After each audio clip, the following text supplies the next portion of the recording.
Tough time में तो खुद सुन्नी इत्तेहाद कौंसिल पार्लिमानी नाम और वैसे पीटीआई वही बहुत है कि बहुत बड़ी तादाद में वो कौमी असम्बली में मौजूद हैं और सेनेट में भी मौजूद होंगे। कोई वो इतनी बड़ी वो नहीं होगी कि मसला। और अब जब वो इकट्ठा कर रहे हैं तो जो जिन लोगों को वो इकट्ठा कर रहे हैं वो 1, 2, 4 सीटों के साथ पार्टियां बाकी मौजूद हैं, तो वहाँ पे कहलाएगा तो वही जो खान साहब की पार्टी है। और ये अच्छा टफ टाइम भी देगा और ये पाकिस्तान की जमहूरियत के लिए पार्लिमानी निज़ाम के अंदर बहुत मजबूत और अच्छा भी होगा, क्योंकि जितनी मजबूत अपोजिशन होगी उतना गवर्नमेंट पे प्रेशर होगा कि वो काम भी ठीक करे और रास्ता भी निकाले।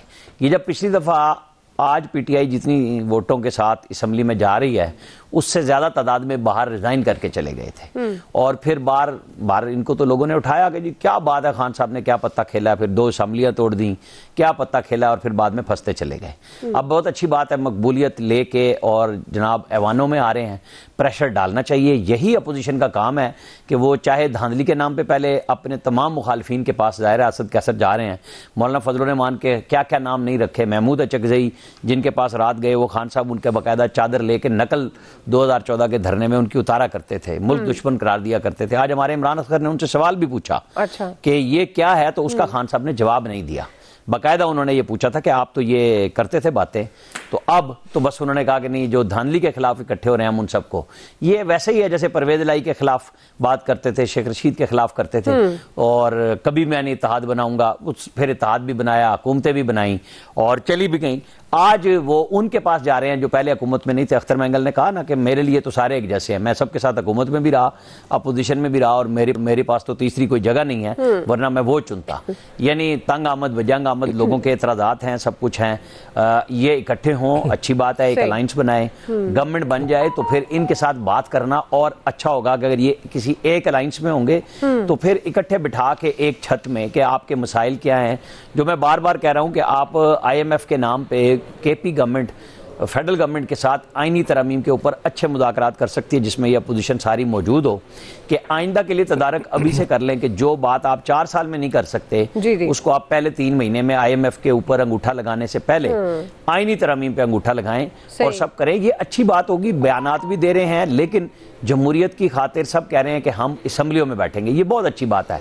एजिटेशन अपनी जगह पे है, अपोजिशन का राइट है। जैसे इमरान खान ने कहा है कि हम हफ्ते वाले दिन फिर एहतजाज की कॉल दे रहे हैं, बिल्कुल उनका ये हक है कि वो बताएं कि जी हमारे साथ ज्यादती हुई, और जो आने वाली गवर्नमेंट उस वक्त तक तो नहीं बनी होगी वफाक में, चूंकि जुमेरात को कौमी असम्बली का इजलास होना है और वो 4 मार्च तक जाके वजीर आजम आएंगे, तो उसके बाद उनका पहला काम यही होगा कि जहां मईशत संभालनी है वहां मुल्क के सियासी मामलात को भी संभालना होगा। और जितनी जल्दी बैठ जाएंगे, नाराजगी तो ये जाहिर करेंगे लेकिन इसी नाराजगी को जाहिर करते हुए बिठाने का मौका भी मिल जाएगा। सही जी। आया साहब, जाहिर है मामलात, अब एक तो हम ये भी बार बार बात करते हैं कि पाकिस्तान वाकई मुतहम्मिल है ये जो एहतजाज और एहतजाजी सियासत है उसका, तो आपको क्या लग रहा है ये इसी तरह से सियासत जारी रहेगी, और कौन सा इत्तेहाद आपको ज़्यादा मौसर लग रहा है, कौन इफेक्टिव काम करेगा, और आपको लगता है कि ये जो ग्रैंड अलायंस PTI के अंडर एक इत्तेहाद बनने जा रहा है ये टफ टाइम दे सकता है हुकूमती इत्तेहाद को? देखिए दुआ, ये बिल्कुल अगर मैं क्रिकेट मैच की इस्तेलाह इस्तेमाल करूं इस सारे सिनेरियो में, तो ऐसे लग रहा है कि ये जो हुक्मरान इत्तेहाद बनने जा रहा है ये इन्होंने टॉस जीत के बैटिंग का फैसला किया है और PTI और बाकी सारी जमातें वो फील्डिंग करने जा रही हैं और जाहिर है वो बॉलिंग करने जा रही हैं। तो ये मुझे पिच मुश्किल तरीन लग रही है आज तक। जितने भी इलेक्शन के बाद जब गवर्नमेंट्स बनी थी तो वो सॉर्ट ऑफ बैटिंग पिच ही हुआ करती थी कि आराम से कि ऑपोजिशन वो कर रही है, बॉलिंग भी कर रही है, लेकिन कोई ना अनइवन बाउंस हुआ करता था, ना इतनी स्पीड हुआ करती थी, इसलिए वो स्मूथली चीज़ें एटलीस्ट स्टार्ट स्मूथ हो जाया करता था, उसके बाद मसाइल पैदा हुआ करते थे। ये पहली बॉल से मसले बनने जा रहे हैं इस गवर्नमेंट के लिए। उसकी वजह ये है कि एक सबसे बड़ा इशू मैंडेट का है। मैंडेट उससे पहले आप 2018 की बात करें, वो इलेक्शन पे धांधली के इल्ज़ामात थे, RTS बैठने के इल्ज़ामात थे, लेकिन वो पहला इलेक्शन था, मतलब वो जो पिछला इलेक्शन था उसमें PTI भी शिकायत कर रही थी। उन्होंने भी कहा था कि जी धांधली हुई है बहुत सारी। यहाँ सिवाय PMLN के पीपल्स पार्टी ने तो उनको है एतराज़ थोड़ा बहुत, लेकिन ओवरऑल इन दोनों जमातों को ख़ास एतराज़ नहीं है। मतलब वो मुस्तफ़ा कमाल साहब की भी एक वीडियो वायरल हुई भी है, अगर वो ठीक है तो वो कह रहे हैं हमें तो कहा गया कि भाई आपका तो 100% मैंडेट जाली है। पीपल्स पार्टी और नूनी का 50-60% तो है अपना मैंडेट, उसके बाद बाकी गड़बड़ हुई है। तो ये इससे पहले नहीं हुआ इस मुल्क में जो इस वक्त हुआ है इन इलेक्शंस के बाद। पूरी दुनिया से जिस तरह से इन इलेक्शन पे सवाल उठाए गए हैं, इंटरनेशनल मीडिया सवाल उठा रहा है, अदरवाइज चीज़ें यहाँ बहुत सारी चीज़ें हो रही हैं, तो ये बहुत बिल्कुल भी स्मूथ सेलिंग नहीं होगी फ्रॉम डे वन, बहुत मुश्किल होगा। और पीटीआई का ये फैसला या सुन्नी इत्तेहाद जो भी उनको नाम दे दें, अब पीटीआई कहने में हर्ज क्या है, तो जाहिर है उनके लोग जीत के आए हैं, आज़ाद जीत के आए हैं, लेकिन उन्हीं के लोग हैं।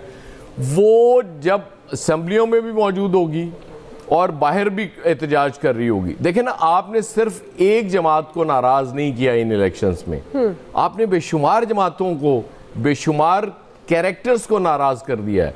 मतलब हर बॉलर आएगा वो शदीद गुस्से में आएगा और वो कोशिश करेगा कि 140 प्लस 150 प्लस मैं बॉलिंग करूं। तो इन हालात में ये इस हुकूमत का ज़्यादा देर चलना बहुत मुश्किल हो जाएगा। इसलिए मैं बार बार ये कहता हूं कि अगर आप इमरान खान को इग्नोर करके ये सिस्टम चलाने की कोशिश करेंगे तो फिर वो तो मुमकिन नहीं है कि कुछ स्टेबिलिटी की तरफ आप जा सकें। आप समझें कि जी क्योंकि अब बात पहले होती थी जी वो चाहिए पॉलिटिकल स्टेबिलिटी से इकोनॉमिक स्टेबिलिटी आएगी, अब उलट बात हो रही है कि इकोनॉमिक स्टेबिलिटी से पॉलिटिकल स्टेबिलिटी आएगी। नो, ये दोनों चीजें लाजमो मलजूम है। और बाकी चूंकि आप इंट्रो में भी कह रही थी और बिलावल साहब का भी कि सदर पे आर्टिकल 6 लगना चाहिए, मुझे लगता है कि हमारे आइन पे आर्टिकल 6 लगना चाहिए, मसाइल हल हो जाए। सही है फैसल साहब, हालात आपके सामने हैं, आपको लगता है कि कोई अवाम के लिए भी खैर का रास्ता निकलेगा या इस बार भी हम इल्ज़ामात और एहतजाज की सियासत देखेंगे? और जिस तरह से अयाज साहब भी जिक्र कर रहे हैं, आमिर साहब ने भी ये बात की, आपके ख्याल में कौन सा इत्तेहाद फिर मौसर हो सकता है? मौसर से मतलब जो इफेक्टिवली काम करे, एहतजाज हक है उसका इस्तेमाल तो हो, लेकिन अवाम के लिए मुसीबत ना बने ये सारा कुछ।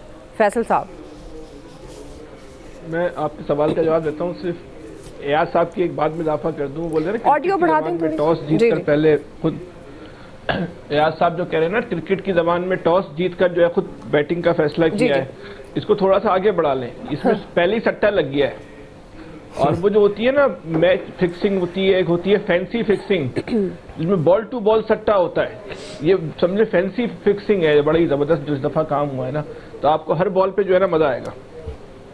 बात यह है कि ये जो हुकूमती एहतियात की बात हो रही है, इस पे मैं आपसे बात करना चाहता हूँ आज। इसमें जो एमक्यूएम के साथ जो रवैया रखा जा रहा है नून लीग का, वो बहुत ही जो है वो अफसोसनाक रवैया है। एमक्यूएम वो सियासी जमात है जिसने इलेक्शन मुहिम में जो है वो नवाज शरीफ को बतौर वज़ीर आज़म हिमायत का ऐलान कर दिया था। इलेक्शन हुए नहीं थे, रिजल्ट आया नहीं था, लेकिन इतनी मोहब्बत थी कि उन्होंने बोला हमारा वज़ीर आज़म उनकी हिमायत करेंगे, नून लीग की वज़ीर आज़म की, नवाज शरीफ की। उसके बाद जब हुकूमत बन गई तो पहले उन्होंने कहा कि जिसको मिलना है हमारे पास आए, लेकिन फिर शाम को चले खुद चले गए। एक हफ्ते ये लोग वहां बैठे रहे, दिन में 2-2 दफा इनकी मुलाकातें हो रही हैं, कोई इनके साथ मुआहदा करने को तैयार नहीं है, कोई इनको लिफ्ट कराने को तैयार नहीं है। ऐसी भी कोई किसी की बेइज्जती की जाती है, बेइज्जती से भी कोई बेइज्जती है। पीपल्स पार्टी के साथ आपने रात के 12 बजे मुआहदा किया एग्रीमेंट के, भाई इनको अगर मुआहदा नहीं करना था तो कम से कम जो है वो बराबर में ही बिठा लेते। आपने उनको बराबर में ही बिठाने की जो है वो क्या कहते हैं जहमत नहीं की। और फिर अगर ये मैं आपको बता रहा हूँ, ये पुरानी वाली एमक्यूएम होती 2015 से पहले वाली, तो यही पूरी नून लीग की क़यादत जो है ना इस वक्त ये 9-0 पे खड़ी हुई होती, वहां पे सिजदा रेज होती। लेकिन ये तो बेचारे एमक्यूएम वालों की शराफत है, समझ आ रहा है। अभी कोई बात नहीं, वीडियो जो लीक हुई है उसमें जो यही उन्होंने कहा है ना मुस्तफा कमाल साहब ने कि हमें इस तरह हमसे बात की जाती, चलो भाई आ गए हो मुसीबत बनकर, चलो बैठ के बात कर लो। मतलब ये कोई रवैया है कि कोई आपके पास जा भी रहा है तो उससे भी आप तरीके से बात नहीं करते। मेहमान नवाजी की भी कोई रिवायत होती है, उसका भी जो है आप जो है वो कोई एहतराम नहीं कर रहे, कोई एग्रीमेंट नहीं कर रहे, कोई मायदा नहीं कर रहे, ज़बरदस्ती का जो है वो इत्यादि। और एमक्यूएम भी ज़बरदस्ती का इत्यादि बनने पर तुली भी इस वक्त जो सूरत हाल हो गई है, एमक्यूएम को खुद ही चाहिए वो ऐलान कर दे कि हमें वजारतें लेनी नहीं है इनसे, हम हिमायत करेंगे लेकिन इनसे कोई वजारत नहीं लेंगे। जैसे पीपल्स पार्टी ने कहा है ना कि हम बगैर वजारतों के जो है हुकूमत की जो है वो हिमायत करेंगे। सारे अच्छे ओहदे तो पीपल्स